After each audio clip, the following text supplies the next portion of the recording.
Nature ہے، فطرت ہے، اس میں بھی چیخنے کی اجازت نہیں ہے، ماتم کی اجازت نہیں ہے، ہنسے رہے. اتنے بڑے بڑے ائمہ کیسے غلطی ایک سے ہوتی ہے، دو سے؟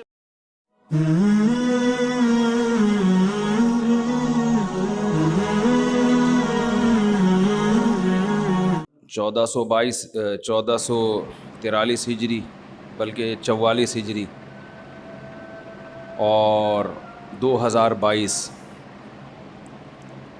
یہ مہینہ ہے نبی جی کہاں سے آواز آئی ہے؟ ہاں، اگست کا مہینہ ہے، اگست 2022 اور محرم 1444. لوگ بہت اصرار کر رہے تھے کہ جی محرم پہ کچھ بیان ہو جائے.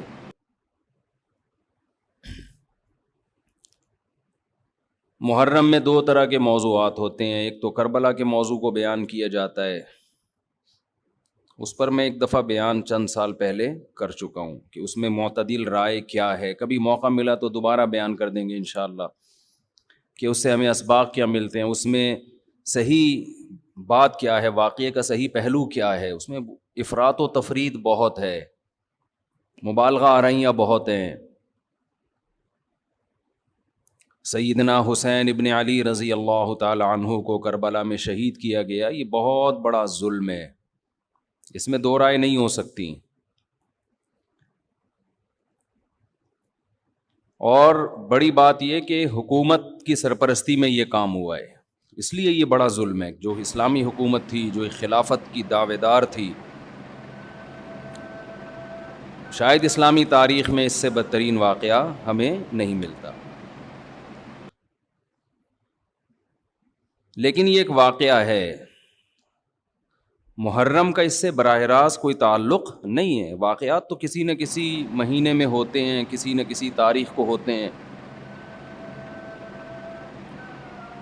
تو ان واقعات سے عبرت حاصل کرنی چاہیے، نہ کہ ان تاریخوں کو پکڑ کے ہم بیٹھ جائیں کہ چونکہ اس تاریخ کو یہ ہوا تھا تو ہم نے یہ کرنا ہے، اس ڈیٹ کو یہ ہوا تھا تو ہم نے یہ کرنا ہے.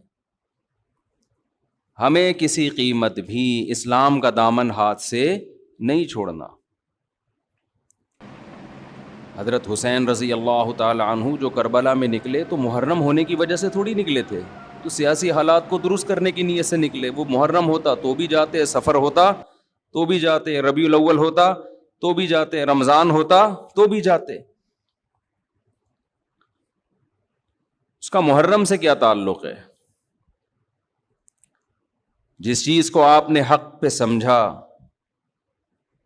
اس کے لیے آپ نے خروج کیا، اس کے لیے اپنی گردن کٹا دی. غیرت کی شہادت کو ذلت کی زندگی پر ترجیح دی، پورا خاندان کٹوا دیا مگر غیرت پر سودا نہیں کیا. تو اگر یہ سفر میں آپ کو موقع ملتا تو آپ سفر میں نکلتے، ربیع الاول میں موقع ملتا تو ربیع الاول میں نکلتے، رمضان میں ملتا تو رمضان میں نکلتے. ہمیں کیا کرنا ہے؟ چاہے محرم ہو، چاہے سفر ہو، چاہے ربیع الاول ہو، چاہے ربیع الثانی ہو، جمادی الاولیٰ، جمادی الثانیہ، رجب، شعبان، رمضان، ہمیں حکم یہ ہے کہ شریعت نے ہمیں جو حکم دیا ہم اس سے تجاوز نہ کریں.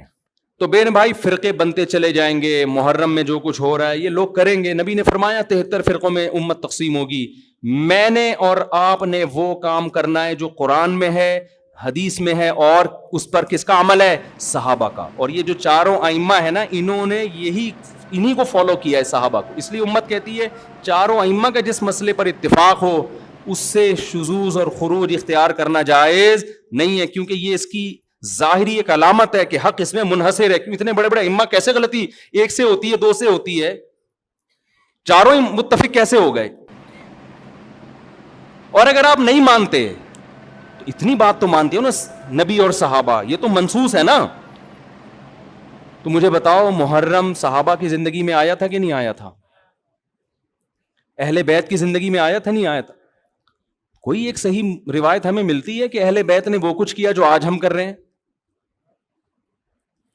کیا حضرت حسین ابن علی رضی اللہ عنہ سید الشہداء کیا انہوں نے ماتم کی ترغیب دی ہے، یا ان کے اولادوں نے ماتم کی ترغیب دی ہو؟ غم منانا، غموں میں رونا پیٹنا، ماتم کرنا. اسلام صبر کی تلقین دیتا ہے. اہل بیت کا حکم بھی کیا تھا؟ صبر. واویلا کرنا، رونا پیٹنا، چیخنا چلانا، یہ اسلام کا حکم نہیں ہے. بعض لوگ استدلال کرتے ہیں کہ فلاں موقع پہ نبی صلی اللہ علیہ وسلم روئے، فلاں موقع پہ فلاں صحابی روئے. غم کے موقع پہ روئے ہیں، غم کا موقع گزرنے کے بعد اس تاریخ آنے پر روئے، ایسا ہمیں تذکرہ بولو نہیں ملتا. غم کے موقع پہ رونا تو انسان کی نیچر ہے، فطرت ہے، اس میں بھی چیخنے کی اجازت نہیں ہے، ماتم کی اجازت نہیں ہے. عین جب صدمہ پہنچے اس وقت آپ کو ماتم کی اجازت نہیں، نبی نے لعنت فرمائی ہے. تو صدمہ گزرنے کے 1 سال بعد اس تاریخ کو آنے پر کہاں سے اجازت ہو گئی؟ میں تشدد کا قائل نہیں ہوں. میرا مقصد یہ نہیں ہے کہ آپ جو لوگ یہ کر رہے ہیں ان کو جا جا کے چھیڑیں، تنگ کریں. ہمارا ملک فرقواریت اور لسانی اور فرقہ وارانہ جھگڑوں کا متحمل نہیں ہے، مار دھاڑ اور نفرت والی تقریریں کرنا نہیں ہے. میرا مقصد تو اہل سنت والجماعت کو یہ بتانا ہے کہ آپ ایک فیصلہ کرو، آپ ادھر ہو یا ادھر ہو. آپ کے اصول کچھ اور ہیں، ان کے اصول کچھ اور ہیں، ان کو ان کے اصولوں پہ چلنے دیں. جب نبی نے کہہ دیا نا 73 ہوں گے تو 73 ہو کے رہیں گے. آپ فرقواریت ختم نہیں کر سکتے. آپ نے سلیکٹ کرنا ہے کہ صحیح کون ہے غلط کون ہے. آج لوگ کہتے ہیں فرقواریت ختم ہو جائے. میں نے کہا نہیں ہو سکتی ختم بھائی، نبی نے کہہ دیا 73 فرقے ہوں گے، کیسے ختم ہوگی؟